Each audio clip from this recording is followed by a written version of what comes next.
여호수아 말씀을 새벽마다 아침마다 묵상하고 있습니다. 여호수아의 말씀은 이제 이스라엘 백성들이 약속의 땅 가나안을 이렇게 들어가서 그 땅을 차지하고 점령하고 살게 되는 이스라엘의 역사를 이렇게 우리에게 보여주고 있습니다.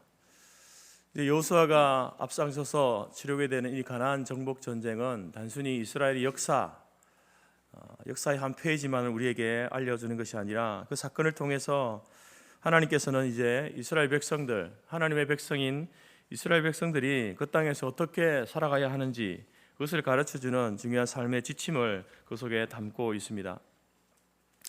그들이 광야를 지나고 난 다음에 이제 요단강을 건너서 가나안 땅으로 들어가게 됩니다. 가나안 땅에 들어갔을 때에 처음에 이제 하나님께서 이스라엘 백성들에게 길갈에다가 12돌비를 세우라 라고 이렇게 명령을 하십니다. 가나안 땅에 처음 들어간 그곳에 이제 기념비를 세울 것을 명령하십니다. 그 왜 기념비를 세우라고 하셨냐면은 바로 이제 하나님의 그 구원의 능력, 그것을 기억하라라는 것입니다. 요단강을 이제 마치 마른 땅과 같이 건너게 하셨던 그 하나님의 능력과 은혜 뿐만 아니라 광야를 지나오면서 그들과 함께 하시고 도우셨던 그 하나님의 은혜와 능력을 잊지 말고 기억하도록 하기 위해서 12돌비를 세우게 하십니다. 뿐만 아니라 이제 광야 시절 하나님께서 이스라엘 백성들의 불평과 불만과 또 불순종 가운데서도 여전히 변함없이 이스라엘을 돌보시는 그 하나님의 은혜의 역사, 그 은혜의 역사가 비록 가나안 땅에 들어왔다 하더라도 그 은혜의 역사가 동일하게 이 땅에서도 진행될 것이다 라는 사실을 믿으라 라는 의미에서 이제 이 12돌비를 세울 것을 명령하셨습니다. 그리고 나서 두 번째 이제 명령을 내리시는 것이 오늘의 본문의 내용인데, 그 두 번째 명령은 이스라엘 백성들에게 이제 장정들에게 할례를 행하라 라는 것입니다. 불신앙의 장소였던 광야의 시대를 마감하면서 하나님께서는 이제 약속의 땅 가나안 땅 거기에서 새로운 삶을 시작하는 이스라엘 백성들에게 새로운 시작을 위한 의식을 행하라 라고 이렇게 제안을 하고 있습니다. 그것이 바로 할례라는 의식이죠. 그들이 광야를 지날 때에 떠오르던 그 태양은 지금 가나안 땅에 들어와서도 떠오르는 그 태양과 다르지 않습니다. 똑같은 태양, 똑같은 해가 떠오르고 있습니다. 하지만 어제의 이스라엘 백성들은 약속의 땅에 있지 않았습니다. 그러나 오늘 이스라엘 백성들은 어디에 있습니까? 하나님의 약속하신 그 땅에 지금 있지 않습니까? 그래서 하나님께서는 이제 삶의 무대가 달라진 이스라엘 백성들에게 하여금 새로운 땅에서는 결코 오합지졸과 같은 그러한 삶을 살지 않도록 하시기 위해서 할례를 명령하고 있는 것입니다. 왜 하나님께서는 이스라엘 백성들에게 할례를 명령하고 계실까요? 그 할례의 의식이 가지고 있는 의미가 무엇이겠습니까? 오늘 우리가 이 말씀을 통하여서 새로운 땅 가나안을 정복하며 살아가야 할 이스라엘 백성들이 잊지 말아야 할 것이 무엇인가, 기억해야 할 것이 무엇인가를 살펴보기를 원합니다. 뿐만 아니라 본문의 말씀을 통해서 2025년 새로운 시대 또 새로운 삶을 살아가야 할 우리들이 잊지 말아야 할 것이 무엇인지 함께 상고하도록 하겠습니다. 첫 번째, 하나님께서는 이제 할례를 행함으로 그들이 잊지 말아야 할 것에 대해서 말씀하십니다. 그것은 바로 너희들의 신분이 무엇이냐, 자신의 신분을 다시 한번 확인하라라는 것입니다. 여호수아 1장을 시작하면서 하나님께서 이제 이 여호수아를 모세의 뒤를 이어서 이스라엘을 이끌어갈 지도자로 세우시면서 여호수아에게 여호수아의 신분이 무엇인지를 확인시켜 주지 않습니까? 그리고 오늘 5장에서는 이제 여호수아만 아니라 이제 이스라엘 백성 전체들에게 약속의 땅 가나안을 살아갈 너희들의 신분이 무엇인지 누구인지를 알려주고 있습니다. 여러분, 우리가 어떤 새로운 일을 하고 새로운 시간 속에 새로운 삶의 환경 속에 살아갈 때에 여러분, 우리가 제일 먼저 필요한 것이 무엇이냐, 무엇을 확인해야 되는가? 그것은 바로 나는 누구인가, 나의 정체성이 무엇인가 라는 것입니다. 나는 누구이며 무엇을 위해 이곳에 살고 있는가, 이것을 분명히 해야만 그 새로운 시대, 새로운 시간과 새로운 장소 안에서 성공적으로 살아갈 수 있는 것입니다. 할례라고 하는 것은 이스라엘 백성에게 있어서 하나님의 백성됨이라고 하는 아주 중요한 의미를 지닌 의식입니다. 이것은 이제 과거 아브라함과 하나님이 언약을 맺는 그 사건에서부터 시작되어지는 그러한 의식이죠. 창세기 17장에 보게 되면 하나님께서 이제 아브라함과 언약을 맺으십니다. 아브라함과 너의 후손, 대대 후손 사이에 세워서 영원한 언약을 삼는다. 너와 내 후손이 후손의 하나님이 되겠다. 너와 내 후손이 거류하는 그 땅, 가나안 땅을 주어서 영원한 기업이 되고 나는 너희들의 하나님이 되겠다. 또 아브라함에게 이르시되 그런즉 너는 내 언약을 지키고 내 후손도 대대로 이 언약을 지켜야 한다. 이렇게 하나님과 아브라함과 그 후손들 사이에 약속, 언약을 맺습니다.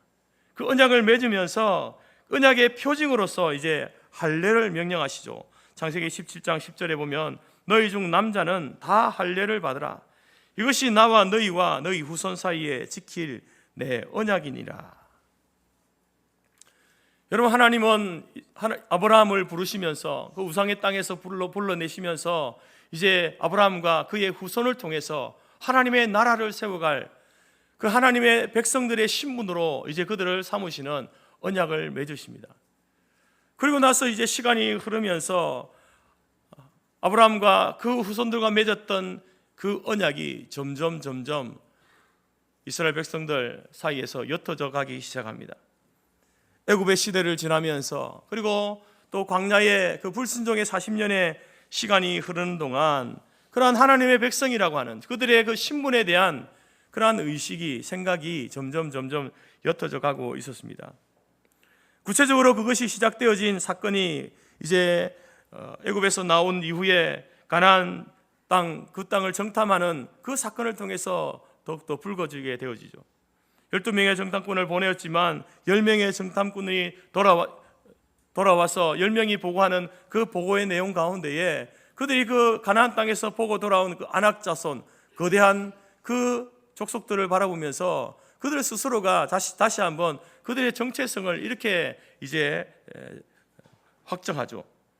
우리는 그 가나안 사람들, 그 아낙 자손들에 비하면 우리는 그들에 비하면 메뚜기와 같은 존재입니다.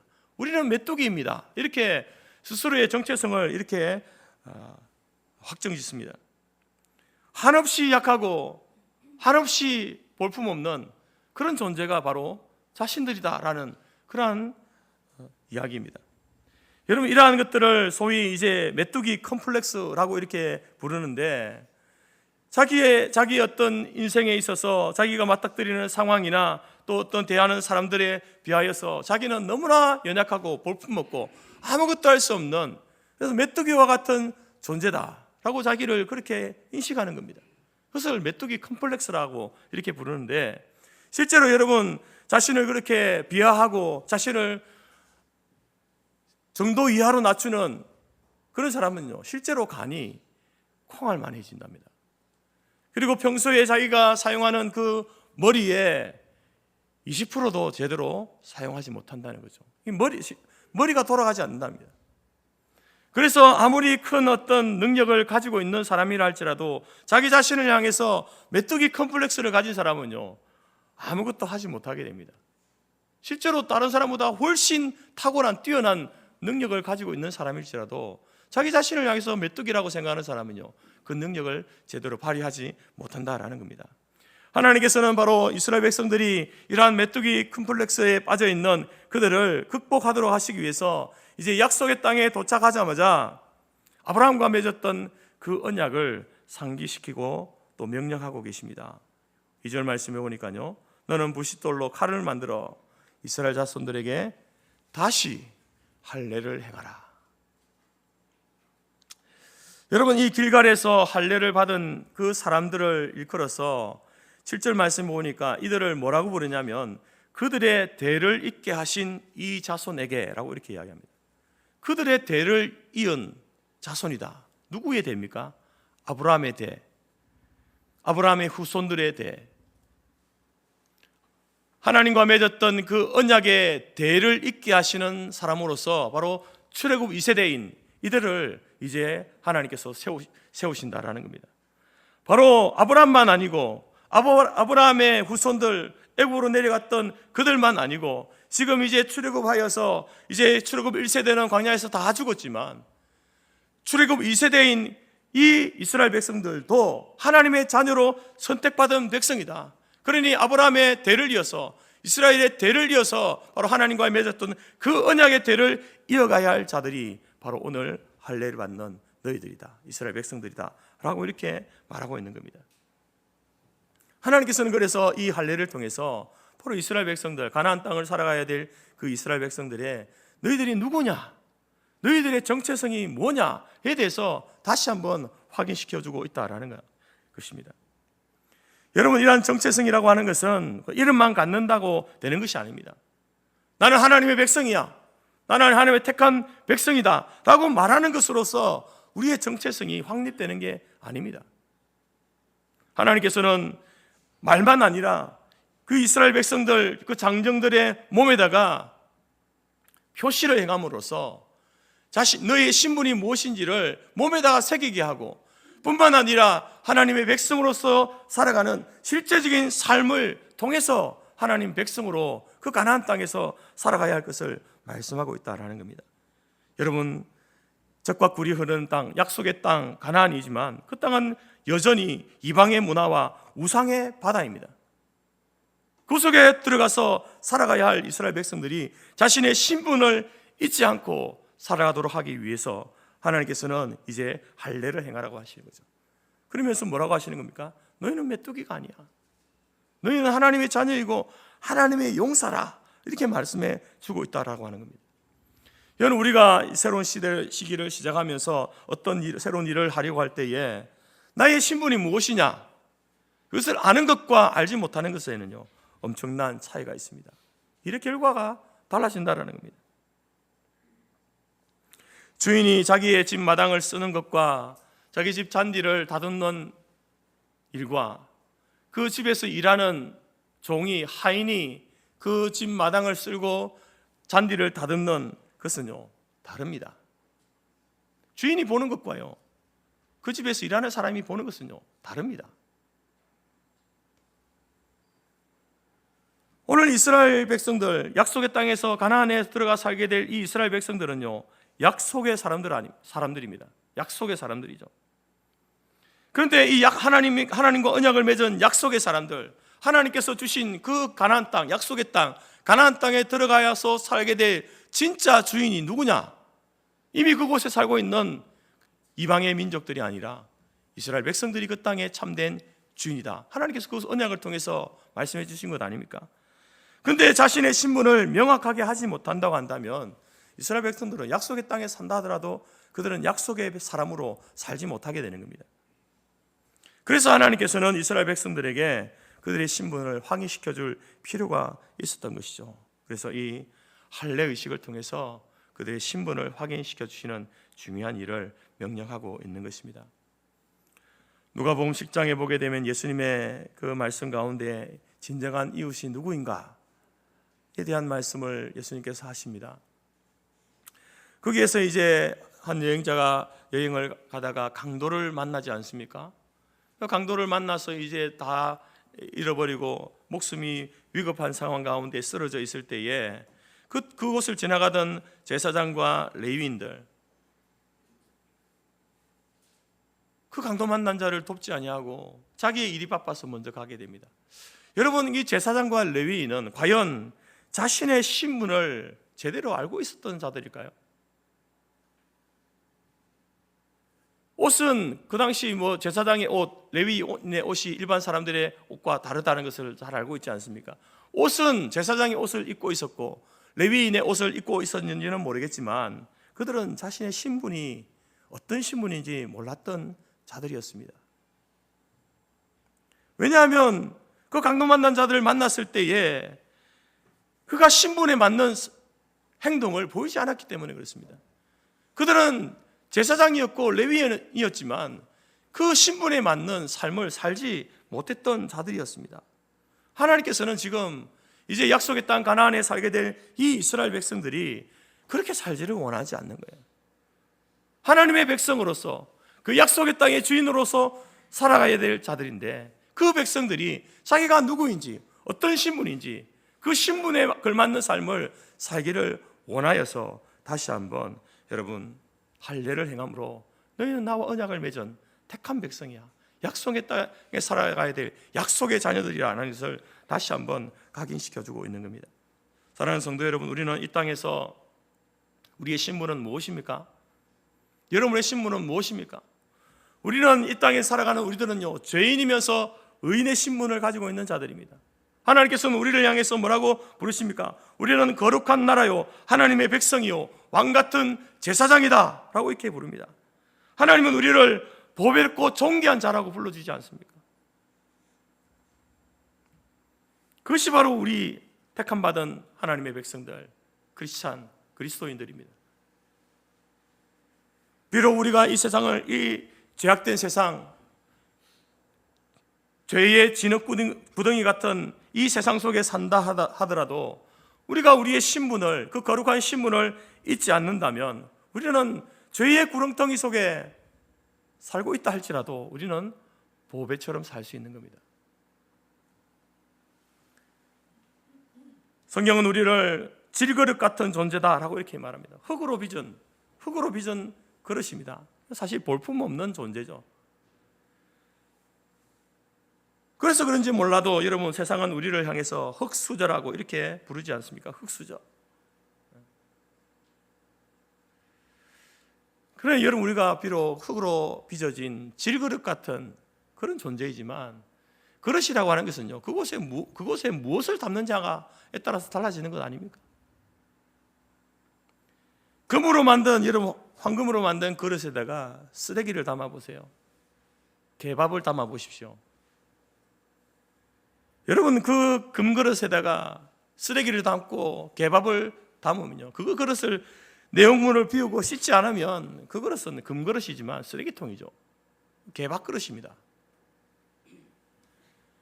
하지만 여러분, 흙으로 만든 질그릇에다가 보화를 담아 보십시오. 보화를 담은 그릇 아닙니까? 질그릇이지만 보화를 담은 그릇이에요. 그래서 그 보화를, 우리가 질그릇이지만 내 안에 있는 그 보화를 버리지 않으면, 붙들고 있으면 언제나 우리는요, 보화를 담은 질그릇이 되는 겁니다. 세상에 하나밖에 없는 유일한 그릇, 보화를 담은 질그릇, 그것이 바로 여러분, 저와 여러분의 신분이라는 겁니다. 때로 세상을 살아가면서 우리가 우리의 출신 학교나 내가 다니는 직장이나 외모나 집안의 배경, 이런 것 때문에 우리 스스로 만족스러워하지 못할 때가 있지 않습니까? 자신감이 떨어지고 또 그것 때문에 세상으로부터 불이익을 당하는 경우도 있습니다. 심한 사람은요, 이런 것 때문에 평생 열등감에 사로잡혀서 살아가는 사람이 있습니다. 그럴 수 있지 않습니까?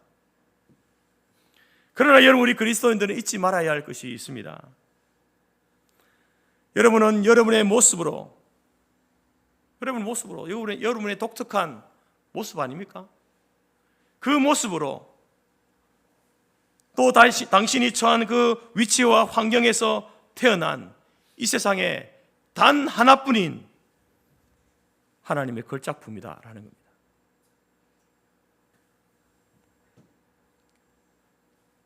저의 모습으로, 제가 자라온 환경 가운데서 저의 모습으로 있는 존재가 이 세상에 또 있습니까? 저 하나밖에 없습니다. 유일합니다. 여러분은 마찬가지 아닙니까?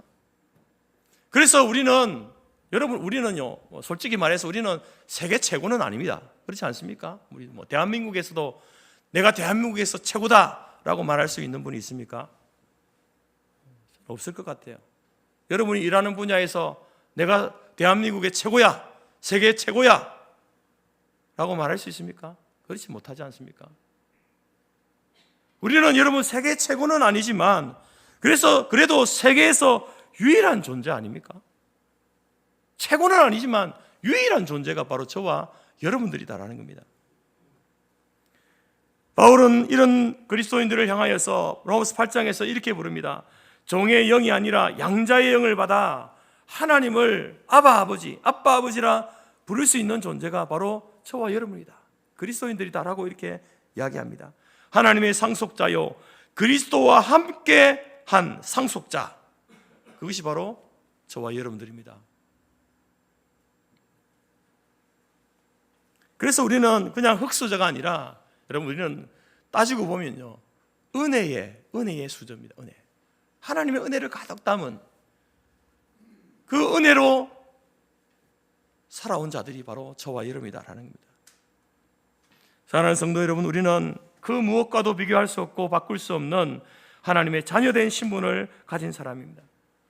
하나님은 그분의 권세와 능력과 부요를 그의 자녀되고 그의 일꾼된 저와 여러분들에게 마음껏 부어주기를 원하십니다. 우리가 어떤 형편에 처하든지 어떤 사람을 만나든지 우리 자신의 신분이 하나님의 자녀이고 예수 그리스도의 일꾼이고 군사인 것을 잊지 마시기 바랍니다.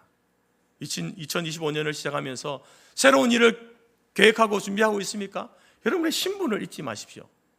신분을 다시 한번 확인하고 기억하시기 바랍니다. 우리는 메뚜기가 아닙니다. 우리는 그 가나안 땅 이방인들의 밥이 아닙니다. 하나님은 저와 여러분들을 메뚜기가 아니라 용사로 부르셨습니다. 우리가 그들의 밥이 아니라 그들이 우리의 밥이다라는 이 신분을 잊지 마시기 바랍니다. 그래서 여러분, 우리가 새해 새로운 일을 시작하여 승리하여 나아가기를 원하신다고 한다면 내가 누구인지 나의 신분을, 나의 정체를 분명히 확인하고 깨닫고 그 신분에 걸맞는 삶을 살아갈 때에 이 한 해에도 우리 모두가 하나님 주시는 온전한 기쁨과 승리를 얻게 되어지는 한 해를 살아가게 될 줄로 믿습니다. 두 번째로, 하나님께서는 이제 여호수아를 통하여서 새로운 땅, 새로운 곳에서 새로운 일을 시작하는 저들에게 그들의 자세를 확인할 것을 명령하고 있습니다. 그 땅에서 어떻게 살아가야 하는가 라는 것을 이제 말씀하고 있는 것이죠. 할례를 통해서 이제 그들의 신분을 확인시켜 주셨다면 10절 말씀을 보니까 이제 이스라엘 백성들이 그 땅 가나안 땅에서 유월절을 지키게 됩니다. 유월절을 지키고 11절에 보니까 유월절 이튿날에 그 땅 가나안 땅의 소산물을 먹습니다. 그러고 나서 신기하게도 그 다음 날 광야에서 하나님께서 광야 시절을 지나면서 계속해서 내려주셨던 그 만나가 그쳤다라고 이렇게 말합니다. 그러니까 여러분, 하나님께서 만나를 주신 때로부터 광야 40년을 지나오면서 계속해서 하늘의 만나가 내렸고 그것을 이스라엘 백성이 먹고 살았다라는 겁니다. 그런데 가나안 땅에서 유월절을 지키고 그 땅의 소산물을 먹자 하늘의 만나가 그쳤답니다. 이거 무슨 의미일까요? 여러분, 만나는, 광야에서 내렸던 그 만나는요, 이스라엘이 불평했을 때에도 그치지 않았던 하나님의 은혜입니다. 그들의 불신앙 가운데서도 그치지 않았던, 그래서 하나님께서 이스라엘과 함께 하시고 하나님께서 이스라엘 백성들에게 은혜를 베푸신다라고 하는 것에 대한 가시적인 증거, 그게 만나였습니다. 그런데 지금 그 만나가 그쳤습니다. 약속의 땅에 들어왔는데 그 만나가 그쳤다는 겁니다. 그런데 이 일의 시작이 무엇입니까? 유월절을 지키는 것에서부터 시작되는 거죠. 가나안 땅에 들어가서 이스라엘 백성이 유월절을 지킵니다. 유월절을 지켰다라는 것은요, 그리고 그 땅에 사는 소산물을 먹었다는 것은 어떤 면에서는요, 이스라엘 백성들이 일부러 만나를 거부하는 것과 같은 그런 행동입니다. 마치 어린 아기가 태어나서 이제 엄마의 젖을 먹고 자라지 않습니까? 근데 이제 엄마의 젖을 먹다가 나중에 되면은 이제 밥을 먹고 고기를 먹어야 하는 것처럼, 먹여야 하는 것처럼 그 엄마 젖을 이렇게 떼야 되지 않습니까? 그것처럼 하나님께서 유월절을 지키고 땅에 나는 소산물을 먹임으로 이제 새로운 방식의 만나가 아닌 만나로 하나님의 은혜의 그 가시적인 증거였다고 하면 이제 가나안 땅에서는 새로운 방식의 하나님의 은혜가 있을 것이다 라고 하는 그것을 하나님께서 말씀하시면서 그것을 확신하라는 의미로 만나가 그치게 되는 겁니다. 여러분, 그래서 이 길갈에서 이스라엘 백성이 지킨 이 유월절은요, 다른 말로 하면요, 순종의 절기, 순종의 절기다라고 이렇게 말할 수 있습니다. 부모된 여러분들은 자식들에게 잔소리를 많이 하는 편입니까? 적게 하는 편입니까? 이제 자식이 자라서 이렇게 청년이 되고 또 결혼을 하거나 독립해야 할 때가 되면 기꺼이 이제 우리가 부모로서 자녀의 독립을 이렇게 환영하지 않습니까? 자식이 독립한다라고 했을 때 그렇게 하도록 해라. 그렇게 한다고 해서 여러분 자식을 포기하는 게 아니잖아요. 옆에서 지켜보고 있는 겁니다. 그러다가 혹 실수를 하거나 혹은 또 잘못될라 치면은 부모로서 또 이제 옆에서 도와주는 일은 할 수 있죠. 하지만 여러분, 이제 독립한 그 자녀들에게 전적으로 하나에서부터 10것까지 다 챙겨주지는 않습니다. 그렇게 해서도 안 되고요. 왜냐하면 이제부터는 그가 자기 앞에 당면한 문제들을 스스로 해결할 수 있는 능력을 가지고 있고 또 그렇게 해야 하는 때이기 때문에 그렇습니다. 지금 광야를 지나고 요단강을 건너서 길갈로 들어온, 약속의 땅으로 들어온 이스라엘 백성들은요, 어린 아이가 아닙니다. 그들은 이미 청소년기를 지나서 영적으로 청년기에 들어선 자들입니다. 그래서 하나님께서는 이제 할례를 통하여서 그들의 신분을 확인시켜 주는 거예요. 너 어린아이가 아니야. 그리고 그들이 하나님 앞에서 이 약속의 땅 가나안 땅에서 어떻게 살아가야 하는지 그 자세를 확인시켜 주고 있는 것, 그것이 바로 여러분 유월절을 지키는 일이었습니다. 유월절을 지키면서 그 땅의 소산물을 먹고 그 이후로부터 만나가 그쳤습니다.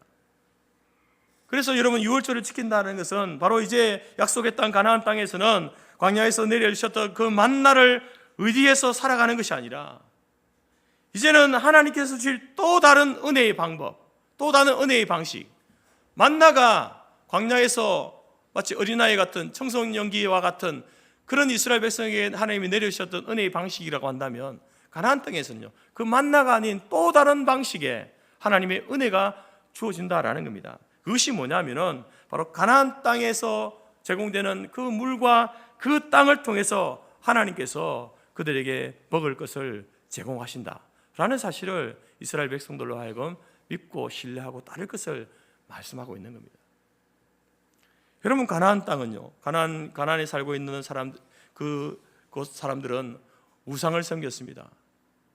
바알과 아세라 신을 섬겼습니다. 왜 섬겼습니까? 그 바알과 아세라가 하늘에서 비를 내리고 땅에서 곡식을 열게 하는 신이다.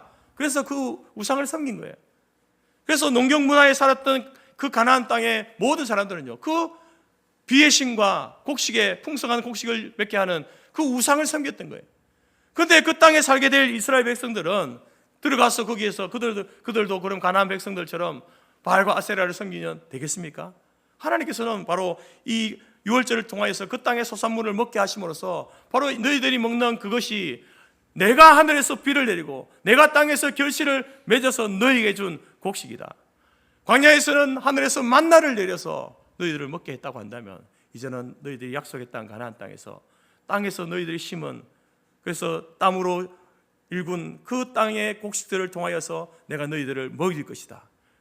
바알과 아세라가 아니라 요 하나님께서 너희들을 먹일 것이다 라고 하는 그 하나님의 은혜의 공급의 방식이 가나안 땅에서는 달라진다는 것을 말씀하고 있고, 그것을 확신하며 순종하며 살 것을 말씀하고 있는 겁니다.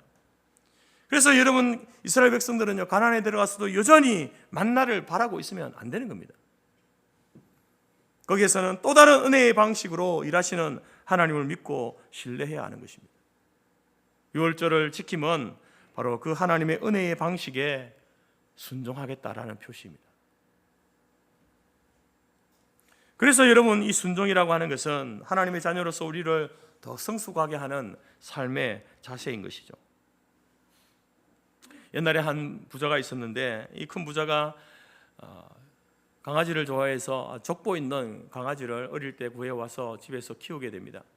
조금 키우다가 이제 어느 정도 키웠는데 이 하인들이 잘못 관리를 해가지고 이 강아지를 잃어버린 겁니다. 그래서 주인이 하인들을 불러놓고 혼을 내면서 잃어버린 강아지를 빨리 가서 찾아오라고 이렇게 명령을 내렸는데 그 하인이 이런 말을 하는 겁니다. 말대꾸를 하는 거죠. 저는 주인님의 종이지 그 강아지의 개의 종이 아닙니다. 그래서 저는 강아지를 찾으러 갈 수 없습니다. 이렇게 거절을 하는 거예요. 그래서 주인이 속으로는 화가 났지만 점잖게 다시 명령합니다. 내가 가마를 타고 어디를 가야겠으니 가마를 준비하도록 해라. 종이 이제 자기가 한 말도 있고 주인의 종이지 개의 종이 아닙니다. 이렇게 했으니 주인이 어디를 가야 한다니까 가마를 준비했습니다. 가마를 준비해서 이제 주인이 가마에 앉고 그 하인들에게 이야기합니다. 이제 가자. 그래서 하인들이 묻습니다. 주님 어디로 가야 되겠습니까? 내가 잃어버린 개를 찾으러 가야 되겠다. 가자라고 이렇게 이야기하는 겁니다. 여러분, 이 하인들이 처음에 주인의 말에 순종했으면 그 무거운 가마를 메지 않고 편안하게 개를 찾으러 갈 수 있지 않았겠습니까? 처음에 순종했다면 편안한 몸으로 그렇게 갈 수 있었을 텐데, 여러분, 순종하지 않음으로 인해서 가마를 들고 그 가마의 주인을 태우고 10배나 힘들게 개를 찾으러 가게 되었다라는 거죠. 여러분, 이스라엘 백성들은 광야를 지나면서 이 불순종이 그들에게 얼마나 무거운 짐을 지우는지 그들은 경험했습니다. 그리고 깨달았습니다. 불순종이 얼마나 자기 자신을 힘들게 하는가, 하나님 말씀에 순종하는 것이 얼마나 큰 복이고 축복인가를 그들이 알게 됩니다.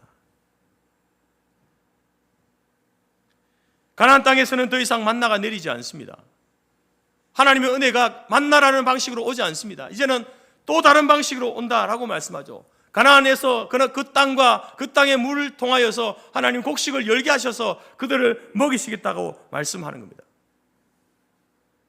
그것은 가나안 땅의 우상인 바알과 아세라가 아니라 여호와 하나님께서 너에게 주는 순종의 선물이다라고 말씀하고 있는 것입니다. 그리고 이스라엘 백성들은 유월절을 지키고 그 땅의 소산물을 먹음으로 인하여서 하나님의 새로운 은혜의 방식에 내가 순종하며 살겠습니다 라고 결단하고 있는 것이죠. 여러분, 저와 여러분들은 오늘 이 시대의 영적 가나안 시대를 살고 있습니다. 우리가 살아가고 있는 우리 삶의 주변에도 이방 문화와 여러 악한 세상의 문화와 다방면으로 우리는 영적 전쟁을 치르고 있습니다. 우리가 가만히 있으려고 해도, 조용히 있으려고 해도 세상은요, 악한 풍습과 문화와 악한 영은요, 하나님의 백성들을 가만히 두지 않습니다. 우리는 이 영적 전쟁의 최전선에 던져진 자들입니다.